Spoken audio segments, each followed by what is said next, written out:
It's okay, it takes time. I know everything. Welcome back to Strong, everybody. I'm really excited to be here with another amazing guest. Today we're back in Dubai and we're talking to Jasmine. And before we do that, for anybody joining us for the very first time, welcome to Strong. This is a social project that brings women in season 1, men in season 2, and families in season 3 together to be talking about real life stories, to be talking about the journeys and experiences of our lives, with the hope that we could be empowering the youth with role models that they can relate to. And that's what this is all about. Welcome, Jasmine. Thank you for joining us today. Hi, thank you very much for having me.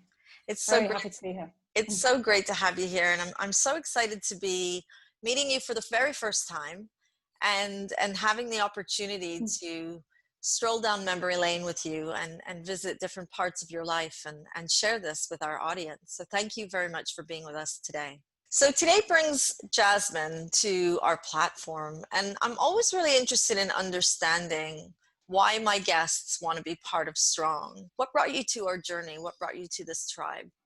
Well, I guess because I've started telling my story myself on my Instagram and everything. And well, first of all, I started writing it because I found it really helpful for me, just because, like, as you know, I've lived in 11 countries and finally I'm in Dubai now, right? And I'm a bit settled and I'm looking back at my life and I'm thinking, wow, I can't believe I've done all that. So that's how it started. And then I just started writing things because I thought I'm going to forget everything, you know. So I started writing it, and I've also started telling it in short parts. And then I came across your profile, and it was about stories, and I was just like, wow, this is just so, it just aligned with me at the time. I mean, that's why, yeah, because I'm interested in telling my story now, and yeah, it's helping me telling my story as well. Things are becoming clear. Each time I say my story, it becomes clearer for me. And I do believe that really is the case. I think sometimes we forget how important it is to share our stories, not just to help other people, but also to remind ourselves about the paths that we've come through and the learning and the self-awareness, and also sometimes even the self-healing. Sometimes just sharing what you've experienced is a really good way to heal the wounds that you might not even realize still exist. So it's so great to have you do that for us. You mentioned that you lived in 11 countries. How? What made that happen for you? I guess it's really interesting because people are always surprised about that. And I guess it is quite a lot of countries. But then I guess because when I look at what led me to going to all of these countries, it was, you know, when I lost my stepdad. So it's like the pain of that. I mean, it was so bad that going to all of these countries was actually nothing compared to that, you know? Like, people always say, oh wow, I can't believe that, but it's like that wasn't the hard thing, you know. It was losing my dad. So I think it's all relative, isn't it, you know? So for me that was quite easy, even though each time it was going into the unknown. I didn't know what I was doing. I went to quite difficult countries as well, being on my own and everything, but it was still never as hard as the pain of what happened when I lost my stepdad. So without walking over the pain of losing your stepdad, and we'll definitely come back to that, I just want to rewind. Recently, I interviewed another guest, and she talked about her journey of traveling to different countries and why she had done that. What made, I know that you said that losing your stepdad was hard, and moving to these countries couldn't even fare or compare to it. But what brought, Jasmine around the world? Was she following in her parents' footsteps? Was she following her husband? Was she independently working? What brought you to those countries? Actually, I guess my real dad is from Venezuela, so I'd always been interested in living abroad anyway from a young age. I always felt, yeah, there was more to life than just living where I was in a small town in England. So I always had that interest in getting to know other countries, cultures. So that's always been there. So yeah, and jobs. It was I went traveling with jobs. You know, I always had a job to go to. So I guess it wasn't just like me going into nothing. I always had a job, but I was on my own the whole time. How old were you the first time that you traveled abroad, and where were you going from and to? Well, the first time I went with a friend, actually, when I went to Venezuela to get to know my dad. That was the first time. We didn't actually work. We were supposed to, but that didn't really go to plan, that one.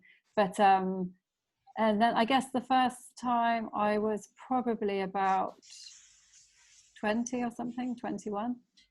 Wow. Okay. Or 19, actually. Sorry, I was 19. I actually forget myself. I was 19 when I had a job in New York. But that didn't go to plan either. So yes, and then I guess teaching, I was like 25 when I started teaching abroad, but I had been abroad before working. So the first time you decided to go abroad, you were trying to go and meet your dad? Yes, I went to meet my dad with my friend. Yes, to Venezuela. What was that like for you? And It was a disaster, actually. It was a disaster. I mean, I always thought, you know, it was a no-lose situation, because whatever happened, I would get to know my dad properly, because he was in Venezuela most of the time. He would come to England, but I didn't really see him that often. And me and my friend just thought it would be a great idea to go there. I get to know my dad, and then we can work there and travel around South America as well. But unfortunately, my dad was a lovely person, but he was an alcoholic. So every time he had a drink, it was just a disaster. Everything was a disaster, you know, everything was ruined. And, you know, we even tried to get away from him to live with other members of my family, but he wouldn't leave us alone, basically. And then going back to stay with him, we couldn't really do anything because he was always drunk, and we couldn't get away from him because he wouldn't let us. So in the end, we had to leave, you know. I mean, that's cutting it really short. We had to leave. Yeah. So when he was sober, it was fine. But yeah, when he was drunk, we just couldn't really do anything. So we left early. And that was quite tough, really, because it was a huge disappointment, you know. We had like saved up for a whole year to go there, and we thought we were going to stay there for like a year or something. But it all went wrong. I mean, I can laugh at it now because it's like 20 years ago. But yeah, I mean, that was the first thing. How did your mom react when you told her that you wanted to go meet your dad in Venezuela? Well, I'd already met him, so I knew him, but she knew what he was like, obviously, but she always thought he wouldn't be like that with me. Like, obviously, he'd been not so nice with her, but she always thought he would be different with me. But I guess when he was drunk, then he probably couldn't control anything, you know. He was just another person when he was drunk. So she knew what he was like, but, you know, I guess I had to get to know him properly. And if I hadn't have gone, I probably would have regretted it, you know. It was the time, yeah, I guess it was the only opportunity I had to get to know him. I don't regret going. So let's go back to the younger Jasmine. Where was home for you? Bournemouth, south of England. So younger Jasmine is in England, living with her mom? Yeah, and brother. Okay. And then one day decides, I want to go and spend some time with dad.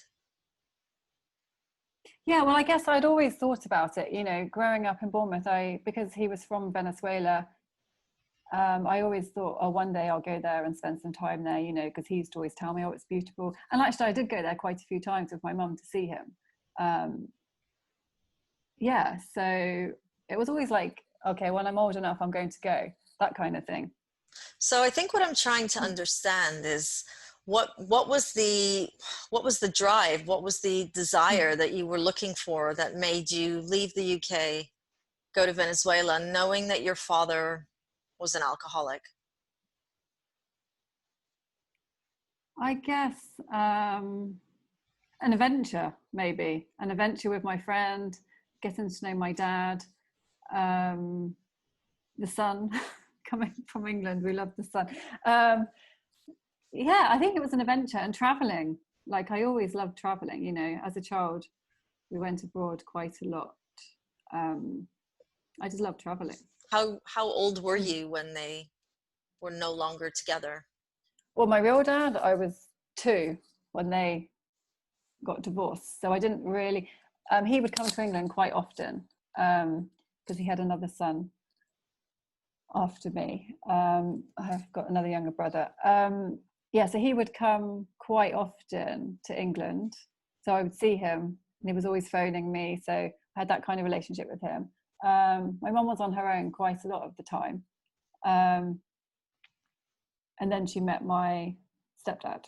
I mean, they didn't get married, but to be honest, I always like to call him my dad, but it just gets so confusing. So for me, he was my dad, but then I feel bad because of my real dad, but I don't want to call him my stepdad, but he wasn't my dad. It's just, even that's confusing, you know, just trying to,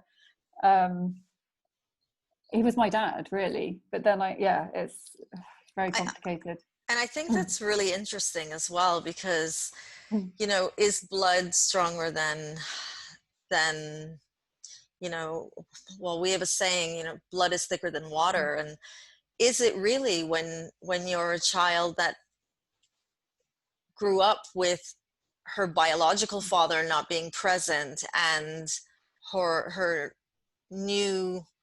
this new man that has now taken on that father figure role in her life? Exactly. You know, what is that like? There's a lot, you know, there will be definitely somebody watching this thinking, I don't understand what that's like. Or, you know, how do you decide, and how do you release the guilt for the biological parent? Kind of like you were saying, you know, you looked uneasy and saying, well, he's not my real dad, but I want to call him my real dad, but it kind of doesn't feel right. Exactly. And I probably still haven't actually worked that out yet. But I just remember when I was about 8, that's when he came into our lives. So I was really young. And I remember at first I didn't want to call him dad. He said, look, you can call me dad if you want. And I was like, no way. I felt so uncomfortable. And I don't know what happened. And then suddenly it must have, I don't know how long ago it was later, that I just started calling him dad. And when that happened, I think that was it. We had such a huge connection. Wow. I mean, I was so close to him. He was there from when I was like 8 until 14. And I think those years are just so important, aren't they? Yeah, I don't know. But he was actually an alcoholic as well. Wow. Okay. Yeah, a different kind of alcoholic. Yeah, I know about alcoholics, that's for sure. Yeah, he was never violent or anything like that. But it was just, he was unhappy. He was always joking. He always made us laugh. He had the best sense of humor ever. Such a kind person. But yeah, you could sense there was unhappiness. There was something unhappy, yeah. Well, I guess if he was an alcoholic as well. But yeah, we were really close. And yeah, the connection, when I think about it now, I'm like, wow, like, yeah, so to answer your question, I haven't figured that out yet, I don't think, because I obviously really, really loved my real dad as well. We had a different relationship. He was really kind person, but he had so many problems. They both did, but in different ways, you know. I guess I didn't spend as much time with my real dad as I did with my other dad. Would that Yeah. that would probably be because of the geography of it all, right? Exactly. I mean, my real dad was always on the phoning. But yeah, I mean, my other dad lived with us, so I guess that's different as well, isn't it? So I saw him every day, you know. So take us on a visual tour of your life. You went from England to Venezuela, left Venezuela. Where did you jet off to after that? Then I went to New York, but in between me going to Venezuela and going to New York to work, that's when I lost my stepdad. So by the time the job came through for New York, I wasn't in a good state anyway. I ended up going there for 3 weeks and then leaving. I mean, that was a whole drama. I mean, so many things happened in those 3 weeks. I couldn't stay there. I was completely depressed. Because I think, and I looked at it like I'd lost 2 dads that year in a way. Because my real dad, that was a big disappointment. And then that happened with my stepdad, which was horrendous because I found out in the newspaper that he had died. I mean, yeah, it was the worst thing ever. My friend just casually said to me, "Oh, by the way, did you know that he's died?" I was like, "What?" It was like that. It was just, I mean, I never forget that. My body just went completely numb. Yeah. And then I went home to tell my mum, and she said, "Okay, let's buy the paper," because they weren't together at this point. "Let's buy the newspaper." We bought the newspaper, and she was like, "Yeah, that's him, and he's not coming back." We thought he had committed suicide. So then I believed that for 10 years. So that was horrendous as well, because I blamed myself. And then I found out later that he hadn't committed suicide. But by that time, 10 years later, I mean, it didn't really matter how he had died. Only at that point, I'd already gone through the grieving process. So then I came back, and then I went to Switzerland. I worked as a waitress. I was in and out of depression the whole time because I hadn't figured out why I had depression. I didn't even know it was because of my stepdad. It took me 6 years to realize, oh wow, that's why I've been depressed, because of what happened to my stepdad, and I've been blaming myself. It took 6 years because I didn't have anyone to talk to. Why were you blaming yourself? I think it was, maybe I felt guilty. It wasn't like a conscious thing, because we had seen my stepdad a year before he died, and he had said to us, me and my mum, "Come on, let's go for a coffee, let's talk." And my mum had said, no, it's not a good idea. And he looked really bad as well. He had put on lots of weight, he had missing teeth, he looked like a completely different person. My mum said no. And then, you know, a year later we find out that he's died, and it's like, wow, we should have met him that day, you know, should have met him. Or we should have done more, I should have done more, or I don't know. Of course I couldn't have done anything anyway. I don't know, I just felt guilt and blame. And then they say that when somebody commits suicide, you do blame yourself. That's a natural reaction. But I didn't know that at the time either. And he didn't even commit suicide. And I couldn't go to the funeral. I mean, it was just, oh God, it was awful. So then I think I just wanted to get away every time, because while I was at home, it was all there, all of the memories and everything. So any chance I had to go somewhere else, it was like, start again, a new beginning, just get me away from this misery, because it was just horrendous. And every time I went away, maybe at the beginning it was okay, and then probably the feelings would come up again, and I'd probably suppress them. I'm not sure how I dealt with them. I think they must have come up gradually, I don't know. And you know, some people, like, looking back, you know, you could say that I ran away from things, but I think if I had stayed, I think staying wouldn't have been an option for me at all. I wouldn't have been able to cope with all of those feelings. So it's really interesting that you bring that up. On the one hand, traveling around the world, 11 countries, it's really exciting, and it's a nice story to tell and lots of cultural differences to share. But what we're hearing you say is that on the inside, it was your escape from returning and feeling the hurt Yes. over losing your stepfather, and feeling the guilt of what you felt about his passing. And I do understand, Jasmine, about the guilt. My daughter recently passed away, and she did commit suicide. So Yeah. I do understand that you do blame yourself. You do constantly think, what if, or maybe if, or, you know, why didn't I? You do that. But what I'm hearing you say is, and I almost feel like you're becoming conscious of it right now as you're sharing the story, is 11 countries was Jasmine's way of healing. I think so, definitely. I think so, yeah.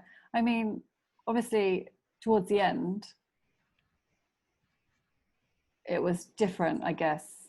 At the beginning, it was different when I was first going to the countries, because I was probably really healing then, because it was probably, I guess, towards the end, maybe it was different because I had healed more, maybe, yeah.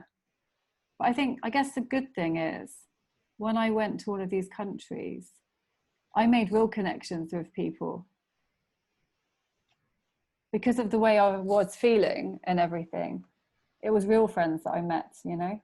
Yeah, because I completely integrated into the different cultures as well. When I look back, you know, I don't care where anybody's from or what they do. I can really get along with any kinds of people, you know, wherever they're from. And I think it's something to do with that as well. When I asked you what it feels like to be you, your response was, it feels complicated sometimes. Why is that? Oh, it's totally complicated. Well, I guess because of what happened, maybe. And I've never really settled anywhere. But then, you know, you can look at it. Sometimes I think, you know, I'm glad I haven't just stayed in one place. You know, I'm really glad, like, because of all those things, I went on to live in all those countries and I met some amazing people and I saw different things. I mean, whatever, it hasn't been boring, that's for sure. It may be complicated. I'm actually quite a simple person, I think.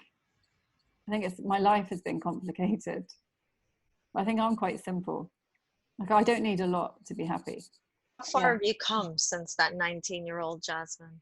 What have you learned? What have you grown into? Well, I actually like myself now.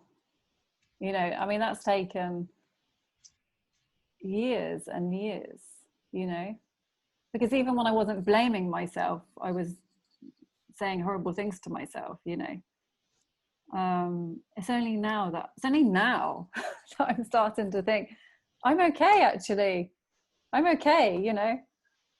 I accept myself now. I think that's the biggest difference, that I'm enough. I know that sounds cliche, but I feel like, yeah, I'm enough now. I'm okay. Whereas before, the things I used to say to myself. What was it like to be living through the experience of growing up in a home where a parent was an alcoholic? It was just sad, very sad. It was like, because my mum and my stepdad and my real dad my mum, well, she's still here, she's got an amazing sense of humor. My real dad and stepdad had amazing sense of humor. I mean, always laughing. So the house was always full of laughter, always. But then underneath, I think there was a lot of sadness, and you could feel that. Because I remember writing in my diary when I was younger, like writing things like, I'm really unhappy, and things like that. And it's like, wow, but everybody was laughing, but my mum never showed me any sadness, you know. She was always smiling, like, show the children that everything's fine, we're happy. But you can feel it, can't you, when you can feel you know. So it was happy on the outside, but on the inside it was just sad, I think. And my mum was struggling. I mean, it was really hard for her. You know, she was on her own. She didn't know about alcoholics either. She had no idea. Her parents weren't really interested. So she kind of didn't have anybody. So she didn't know what to do. She was young when she had me. She was like 18 when she had me. And then she had my dad, who didn't make it easy at all. She didn't have hardly any money. You know, it was really hard for her. I guess that's where she got the sense of humor. But there was a lot of love as well, a lot of love. Here you are in Dubai. How long have you been here? 5 years. Do you feel settled? I mean, it's the longest time I've ever been anywhere. I kind of feel settled, but then at the same time, I don't. Like, what does settled feel like? I don't even know what it feels like. Maybe I'm not settled then. I would say, yeah. What does it feel like for you? What keeps you here? What keeps me here? I feel comfortable here, very comfortable. I guess more than the other countries I was in. Here I feel very comfortable. You know, I like it. It's international, it's interesting, not too far from home, it's safe, I'm on my own. So I like, that's all important to me. But I think I'm still scared to go home. I think, because sometimes I think, oh, maybe I should go home now, but then I think, oh no, not yet. But, you know, I've been saying that for quite a long time. What are you scared of, Jasmine? I know, that's the thing. What am I scared of? I always think, oh, facing everything. Maybe I can be in a bit of a bubble here. Even though it is hard because I'm on my own, I do have to face things. But I think maybe it's a habit of thinking it's scary to go home. I'm just so honored that you're sharing all this with us, because the youth don't see that this type of journey is natural. This is life. This is what happens in life. Sometimes we're very conscious of things and how to handle them, and sometimes they're kind of like an elephant in the room and we don't really know they're there until somebody says, hey, have you noticed? And it's just so special that you're doing this with us, Jasmine. So I want you to know that I'm really, really honored, and anyone watching this right now will be listening and just so appreciating that you're being genuine with it all. How do you overcome the emotional obstacles being abroad, being on your own? I think like the first thing is being kind to yourself. And you do learn to be your own best friend. Yeah. And I'm really learning that as I get older. It's like I'm not relying on anybody. I mean, I do for some things, but ultimately it's me. If I need something, it's me. You know, if I want to feel good, it's me who's going to make me feel good. If I need this, it's me. You know, it always comes back to me. So I need to be my own best friend and look after myself, you know, mentally, physically, you know, just simple things: eat well, exercise, have fun as well, you know, and don't take things so seriously. Like I said, sense of humor. I grew up like in a family with a sense of humor, and for me that's one of the most important things. Don't take things too seriously. You know, life is really short. You never know when your time is up, which is even scary to even say, and you've really got to just make the most of it, you know. And yeah, who knows what's going to happen tomorrow, you know. Like there's just no point worrying about things. Take, you know, one step at a time, one day at a time, one thing at a time, one task at a time. Break everything down. Yeah, and make sure you have good friends, you know, even if they're not actually here to speak to on the phone or something. You know, you could just feel so bad one day, but then have a conversation with a really good friend and you just feel better, you know. So it's knowing what's good for you. What would you say is your biggest challenge in being Jasmine today, after all these years of traveling, healing from the passing of your stepfather, losing your father, being away from your mom? I think it's ironic. I mean, like, I think being alone, actually, even though I'm fine with being alone, I've been alone a long time. But actually it would be nice to have my own family as well. I don't know if I want children, but just to have someone there with you to go through everything with you, you know, companion, even if it's just a companion, you know, instead of having to face everything on my own. It's like, oh my God, like when I moved apartments during lockdown, which was horrendous, I would say. And I had to do everything by myself. And I was just like, wow, if I had somebody, it might actually be a bit easier, you know. I'm totally independent, but still it's nice to share things, you know. That's been quite hard. So why are you on your own? I haven't met Mr. Right. I don't want to sound desperate. I'm definitely not desperate, but I just mean, yeah, it just hasn't happened. Oh God, that sounds awful. But yeah, and I don't want anybody. Maybe that's why as well. You can look at it that way. I think I look at it from, or as somebody on the outside, just listening to your story, I'm wondering, does it have anything to do with the fear of growing up and seeing two men come through your life and not really being there for the long run? Probably. There must be. It has to be. Yeah, definitely. I mean, I have had relationships, and I've had long-term relationships. But yeah, probably there's something there. Yeah. What do you wish you could have told 19-year-old Jasmine? If you could go back, what would you want to tell her? Yeah, I've thought about this.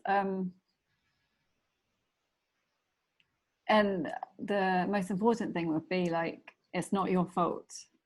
You've done nothing wrong, and you're doing fine. You know, you're okay. You're doing fine. Just keep going as you are.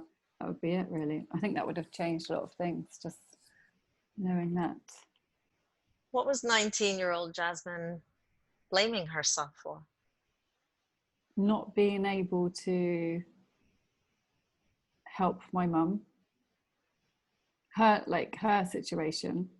So I probably felt responsible for that. It's like, well, pressure's on me to really do something because I need to change this situation for everybody. So I put so much pressure on myself. And then obviously my stepdad. Where was your brother? I haven't heard you talk about your brother. Yeah, that's true. He was there. He's younger than me, 5 years younger. We're really close, but we don't talk. I think our family, we never really spoke about anything. And like I said, when my stepdad died, there was no conversation. That was it. So I think we grew up not speaking about difficult things, and any sad emotions would be suppressed, you know? So, and it's only now that I'm talking to my mum about things. 20 years later. How does that feel, talking to your mum 20 years later about things that you were blaming yourself for? It feels like it's the right time. Yeah, feels like it's the right time. Because my mum's like, she's probably learned a lot as well. She's feels ready. I'm ready. And I've said to her, you know, it would have been better had we spoken, you know. But I don't blame anybody. Like, she was going for her thing, and you know, there's no anger there anymore. Whereas before, I think there was blame and anger. I blamed a lot. I blamed my mum for a lot of things as well. But now it's just like, okay, let's talk now, you know. My mum is always like, you know, we could talk about anything you want, whenever you want. She's very open, and we do. What was your relationship with your mom like when you were in your early teens and early 20s? In my 20s, I was hardly there because I was going off to different countries. I was away most of the time. I think in my 20s, it wasn't very good. Our relationship wasn't good because I blamed her for not talking to me about when I was depressed. So I had a lot of anger towards her. So we would argue a lot. There were times when we weren't even speaking. And I guess the past 10 years, it's been much better. As we both have gotten older, it's got better and better and better. And probably as I've healed, my mum's healed, and we're ready to talk, we're much closer now. Somebody's watching this right now and thinking, she gets me. What do you wish that a young person or a mother or a father or anybody watching, being able to relate to some of the things that you shared with us today, what do you wish that they could learn from you that you know would have helped you if somebody had shared that with you? Well, talking, definitely. That's the first thing that comes to mind, is just talking. Whatever you're feeling, even if it feels crazy, just speak about it. Speak about whatever and it's okay, whatever you're feeling, you know. I think speaking it's difficult because I remember when I did have opportunities to talk to my friends and things, and people would say to me, what's wrong with you? Why are you depressed? And it would come into my mind, my stepdad has died. That would be the first thought in my head, but I still couldn't say it. I could not say it. It's easier said than done to say, just say it. What were your last words to your stepfather? I actually can't remember. I don't think I said anything to him that day when I saw him. If I did, it wasn't anything.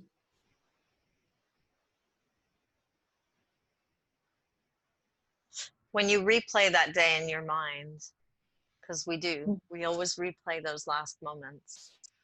How do you see it when you replay it?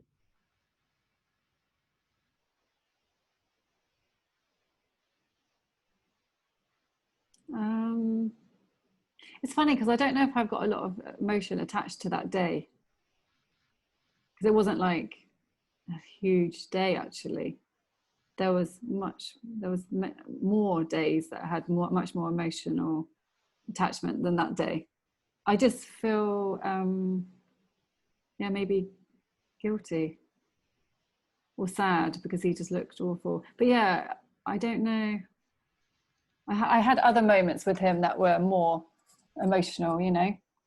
The worst day of my life was when I found out he had died. But then I guess another really bad day was a day I was going to school and I received a letter. He was in rehab a lot when I was younger, and we would write letters to each other, like long letters. And his writing was all over the place. So he was drunk. And he had written, "You are not my daughter." And that was horrendous. That was just like another one of those times that you'll never forget. And because he was with somebody, she didn't like me because I wasn't his real daughter. And that's complicated as well. But I know he didn't mean it. I don't know if I ever spoke to him about it, you know, I can't remember. Are you angry with him still? For that, I think, yeah. I think now as I'm older, I look back and I think, how could you do that to a 15-year-old girl? That's awful. Like, even if somebody told you to do it and you were drunk, I had to go to school that day, and that was just, I mean, how could anybody do that? You know, but then I think he was so weak, you know. So anyone watching, you're saying, talk about it. I think so, and I know that's easier said than done. Or get some, or even talk to a stranger maybe, or talk to yourself, maybe write things down yourself. But even that would have been hard for me back then. It's hard. Yeah. And I think we can only do what we know in the moment that we're going through it. Yes, exactly. But by sharing our stories, we're able to listen to somebody's journey and say, okay, I've never tried that. Maybe I can try that. I think you're just a really brave woman and so incredibly giving to share this with us. I'm hearing a woman talk about her journey and her adventures through her profession. I see a brave woman. I see a woman who has healed from many wounds and is still healing. I see a strong woman in front of me that has really come through the journey of life and still so much ahead of her, so many aspirations, one of them being a speaker, a public speaker. What am I not mentioning about Jasmine? What have I not said? No, thank you very much. That sounds that's very nice to hear. Yeah, and like, of course, like I'm not saying I'm a victim, am I? Because I'm definitely not a victim, you know, and I don't ever want people to think that, you know, like I know people have been through so much worse, and, you know, I don't feel, maybe I did at one point in my life, feel, oh no, you know, poor me, why did this happen? Da, da, da. And people, you can still think that sometimes, but yeah, now I feel lucky, you know, I just feel very lucky. Like I've got a great mum, great brother, and I'm very, yeah, I feel lucky. I think it's really interesting that I'm describing you the way I see you. We've only just met. And when I ask you what's missing, you say, I'm not a victim. And it's really interesting because I remember when I shared my story for the first time, and we had to stop at one point, and I didn't want to do it anymore because I didn't like being vulnerable, because for me, being vulnerable made me feel like somebody would pity me. And I don't like the idea of somebody thinking that I'm a victim. I'm not a victim. I'm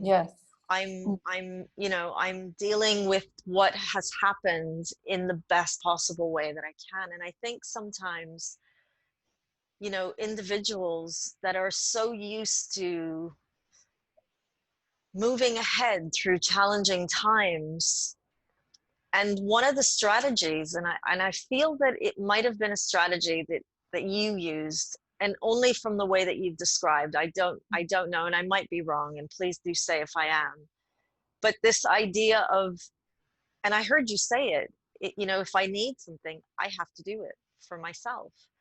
And individuals that get through their journey and having to be so self-reliant, what we see is that the one thing that they're not really comfortable with is being human. And being human means being vulnerable.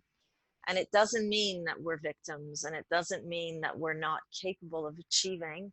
It just means that we're mortal and we're human. Wow. Yeah, I think, yeah, totally. I'm on that journey now, I think. It's quite a new journey, like a year or something, that I'm realizing it's okay to be vulnerable. Yeah. But I think I'm just at the beginning of that one.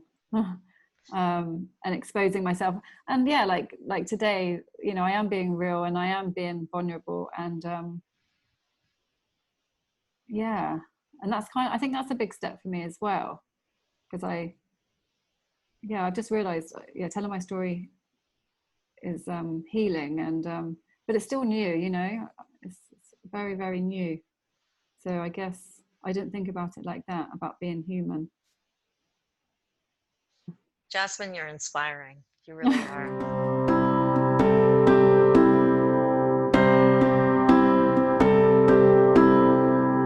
It's so